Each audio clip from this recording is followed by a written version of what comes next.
What's going on, everyone? Welcome back to the channel for another reaction video. Today, we're going to be reacting to the full body cam footage of rookie defensive end from the Atlanta Falcons, James Pierce Jr.'s arrest by the Miami Police Department. Now, the first time we heard anything about this was back in February, because that's when it happened, of 2026, where James Pierce Jr. was accused of stalking, assault with a vehicle, assault on an officer, and a couple of other things. Now, for me, I like to wait before I pass judgment on anything, because we never know what's going to happen, especially nowadays involving men and women and relationships. The relationship between him and his former girlfriend, Rakia Jackson. And if you all aren't familiar with Rakia Jackson, she is known as a WNBA star. And I don't know how much of a star she is. I don't follow the WNBA, but just looking up the information about her basketball career, she was drafted by the Los Angeles Spark back in 2024. She was highly coveted coming out of college. And after the 2024-2025 season, she was picked up by the Mist BC. Now, apparently that is the WNBA's version of the G League. It's something called the Unrivaled League, but it doesn't have anything to do with the WNBA because it's not official. It's a privately run 3-on-3 basketball league. And then sometime during her short stint with the Mist, she was picked up by the Breeze in the Unrivaled League. And then after that, in 2026, she was traded by Los Angeles Spark to the Chicago Sky. So already her career is up and down. Now, does it have anything to do with this incident? I don't know, but it seems to me that if you are a good player, they are less likely to trade you in less than a year's time. So I don't know. You all can let me know how good of a player she is or isn't, but like I said, when it comes to relationships between men and women, we have seen as of the last few years that you gotta kind of have to see everything and hear the full story before you pass judgment, because unfortunately, there are so many women that have run to the internet and have just basically flat out lied. Now, that's not, taken away from the fact that there are abusive relationships, and that's not taking away from the validity of the women out there that have been abused. But of recent, we've seen a lot of people taking advantage of social media, using it for the wrong reasons, just to try to ruin somebody, especially when they've been caught in a precarious situation. So they want to get back at the man by lying and just using the easiest out card to take the attention off of them. Case in point, Megan Thee Stallion lied about Tory Lanez, and she put a innocent man in jail. Another case in point is the last reaction video I did about the I'm Not Kenneth story, where the young lady was having a relationship with her cousin. And if you haven't seen that one, go ahead and check out that video. But when he outed her about having a relationship with her cousin, she then put out a video accusing him of some pretty defamatory things. And you all know what I'm talking about, SA, and he disproved that. I'm not sure if I dropped that video. If I hadn't, I will, but go look for that as well. But yes, nowadays it's just really hard to believe without the full story. And again, like I said, he was accused of a lot of things. And throughout this time, he has professed his innocence and claimed that he has done nothing wrong. Now, looking at some of the video, I wouldn't say that he didn't do anything wrong, but as far as the interaction between him and Rakia Jackson, like I always like to say, it takes two, and everybody plays their part in what goes on. I had some questions because some of the things that were said didn't make sense, but let's go ahead and get into this video and take a look at the arrest footage. Now, the beginning of the video is a bit of silence because it's before he activated the sound on his body cam, and then there is a bit of dead space you know, involving the chase. So I'm going to fast forward a little bit through that and just kind of skip forward just for the sake of time. But let's go ahead and check out the police video involving the Miami Police Department and James Pierce Jr. So like I said, this is the officer pulling up on James. As you can see, he's standing outside his car with his hands up. Now, he was accused of hitting her vehicle.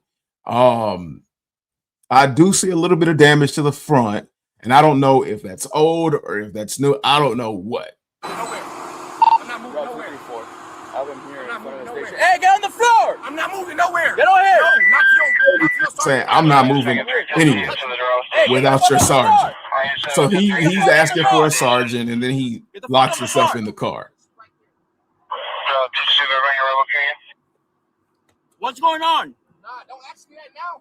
Something about right man. Get the window down. That's my car. I want my car. Okay, but let's talk. Come on here. No, she's right there. Yes, so he's inside the car. Yo, do not move. No. Hey, kids, are you carrying register at 315? Put my hands on the wheel. Yes, so keep him coming.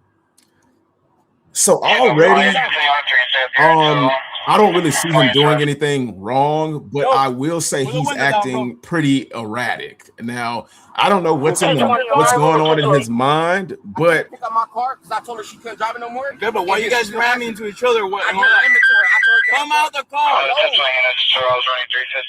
also the officer's approach is a little bit wrong. I'm not a lawyer or anything like that, but he takes off. That's when he begins to take off. But before we see him take off and we get into the chase, I will say that the officer's approach was a little bit wrong. I don't know what he was told or what he had been told, but to automatically come with your gun drawn and then walk up on somebody, and then once they close themselves in the car, ask them what's going on. Like, to me, it would seem like you would ask before the gun is drawn, what's going on? Let's have a conversation, and then you determine whether you need to draw a gun or not. Because if I didn't do anything and a police officer comes up to me with guns drawn, I would be alarmed too. I'd be scared. I'd be a little erratic, but I don't know. You all let me know what you think about that. Now, we did hear James say, I'm here. She's right there. She's right over there. Now, I'm assuming she's out of frame because I don't see her car. I don't see her car. And later on, we find out that it's not her car. But I don't know if he bumped the car and that's what the little scrape is from on the front end, or if that was already there. I don't know. But I do know he said, I'm here to pick up my car, because I told her she can't drive it anymore. Now, there were claims of stalking against James Pierce Jr. And I questioned, well, how did he know where she was? Clearly, she had to have let him know where she was. She had to have had conversations with him in order to find that out. And he was going to pick up his vehicle. He said, I'm here to get my car. I told her she couldn't drive it anymore. And my thing is if he calls you and tells you, I want my car back, the easiest way to avoid all of this, if you really want to let go of him and, get him out of your life or get anybody out of your life, is to give them their stuff back. Just give it back to them. When you initiate the breakup and the restraining order, because allegedly she had a restraining order against him. I don't know if you all know about the restraining order. Let me know. And I don't want to know hearsay, because hearsay is how we got in this mess where we are overly judgmental about James. But if you all have proof of the restraining order, you all let me know. But if you put a restraining order on somebody and you don't want to deal with them anymore, give them back their stuff. That is a clear indication that you don't want anything else to do with them. Why are you keeping the car? If he asks for it back, give it back to him. Don't be petty. Don't hold on to it. Don't hold it over them. Don't hold it against their will. Just give it back. There's been so many times in relationships where big dollar items like that, when I wanted to end a relationship and end all communication, I gave it back. It's not worth it.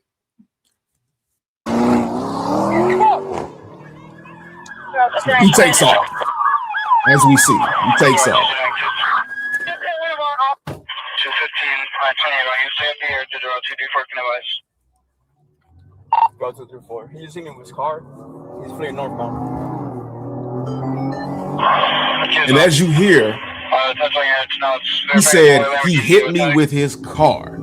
Now, I didn't see anywhere in that video where James hit the police officer with the vehicle.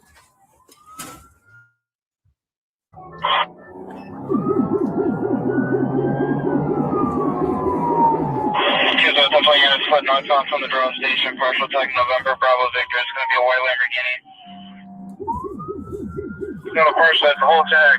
He's stopping at 97 and 6. So they said he stopped. 97 and 6, what, your radio cut out.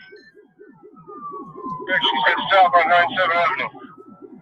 97 Avenue southbound from what street? Road to 20, he's going southbound 97.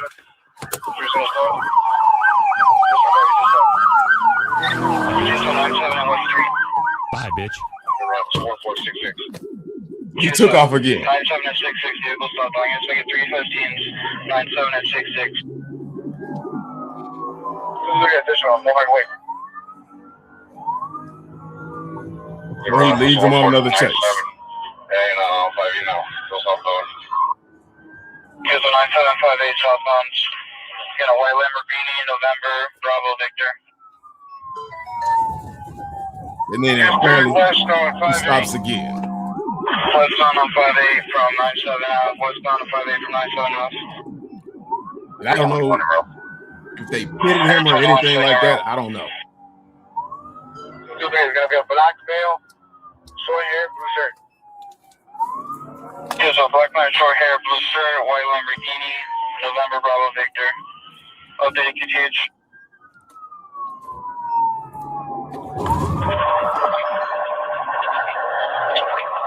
We're approaching 102 and 58 now. It's gonna be a Lamborghini Euro. But see, here's the thing.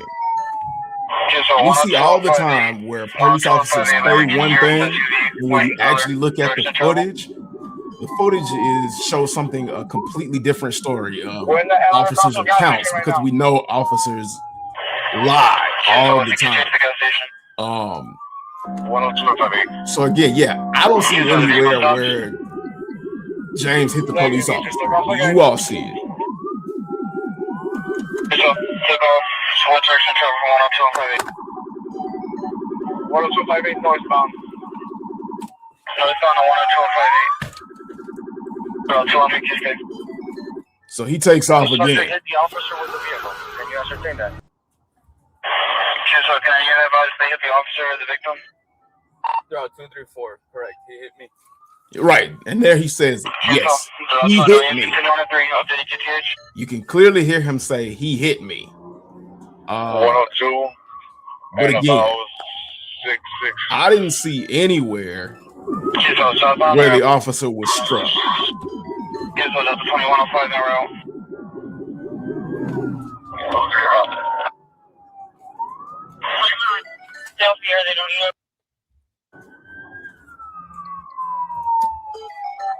After this, contact them and tell them to stop. Now here the officer finally catches up with James. And I guess James decided he was going to stop. I have him on the phone. And he tackles him.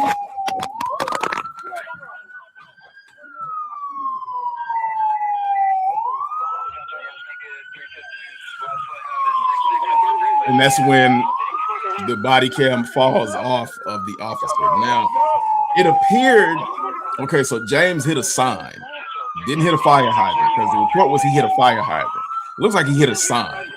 And then it looks like he exited the vehicle, and it doesn't look like he ran. It looks like he was walking towards the officer in front of him. And then the officer that had the initial encounter jumps out of the car, runs up on him, and tackles him. And then other officers jump in to assist, and they pin him to the ground. Now, the footage that we saw in the beginning was, of course, James getting out of the vehicle and all of the officers pinning him to the ground. I think it was like 6 officers they took to pin him to the ground. And he's a big boy. I'm not gonna lie, he's a big boy. So yeah.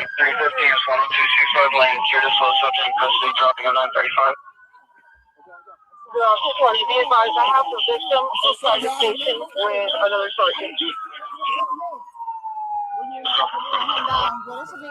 Can I really verify if any fire rescue 102 and 65 or the unit that was hit by the vehicle?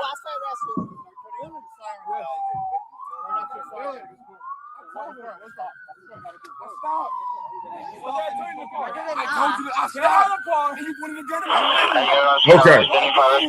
So right there, he told him he stopped, and then he pointed a gun in his face. Now, I'm guessing, I'm not gonna make the assumption. I'm just gonna guess he was talking about the officer from the first encounter, and that goes back to what I said.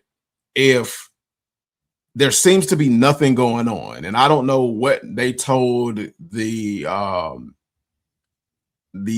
first on scene officer over the radio about the situation, but if I don't see any immediate threat going on, from my perspective, there is no need to meet the situation with a gun. Now, again, James could have been acting erratic because he saw a gun pointed at him and he was scared given the environment that he came from. And I'm not using that as an excuse, but I'm just saying that was a possible thought process because he immediately ended up asking for a supervisor. And I don't know, maybe he was afraid for his life because of what you see online and on TV with altercations between officers and people of color. So he decided to run until he got into what he felt like was a safer situation. I don't know. But to say that he didn't do anything wrong, that's a bit of a stretch, because the first thing I saw that he did wrong was run from the police. Although this initial officer was aggressive, running from the police in that manner, in my opinion, is never a good idea. You let me know what you all think. Was him running from the police or responding like that the right thing to do, or was it the wrong thing to do? Public opinion is pretty powerful, so you all let me know what you think about that. But he did eventually stop. You guys need fire rescue for him? No.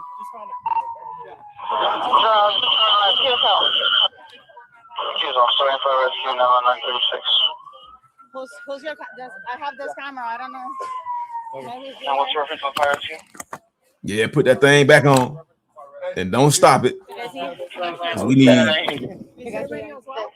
got mine. We need non-crooked, continuous. Is it mine or his? I put my hands up. Hey. Wait, thank you guys. He's still a little erratic. Oh, James hit a tree. He hit a tree and a sign, looked like.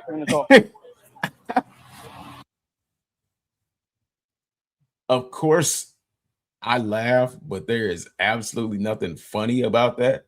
But dang, that goes way beyond. That goes way beyond a fire hydrant. He hit a tree and a sign. But you all let me know what you think about what happened. Does your opinion change of James Pierce Jr.?